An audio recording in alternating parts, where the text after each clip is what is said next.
పరిశుద్ధాత్మ బాప్తిస్మం పొందాలండి అంటే పరిశుద్ధాత్మను పొందుతా, పరిశుద్ధాత్మ వశములో మనము ఉండుట, పరిశుద్ధాత్మ పూర్ణులుగా ఉండుట, పరిశుద్ధాత్మ కుమ్మరింపు జరిగి ఉండాలి. అప్పుడు మనం మన ఇష్టాన్ని అంతా కూడా కొట్టివేస్తాం. దయచేసి వినండి, ఒకటి మనుషులు శరీర వశంలో ఉంటారు. ఎవరి శరీర వశంలోనండి? ఎవరి శరీరం వాళ్ళదే, ఒకరి శరీరం కాదు. శరీర వశంలో ఉంటారు. రెండవది లోక వశంలో ఉంటారు. మూడవది సాతాను వశంలో ఉంటారు. ఈ మూడు కూడా కొట్టివేసి పరిశుద్ధాత్మ వశంలో ఉండాలి. అందుకొరకే మనం ఇన్ని పాటలు పడుతూ ఉన్నాం.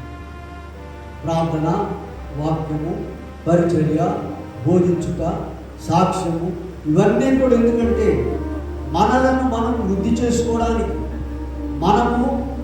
మనలను కొట్టివేసుకొని మనలో ప్రభువు నివసించేటట్లుగా, ప్రభు ఇష్టం జరిగేటట్లుగా మనము భక్తిలో ఎదగాలి.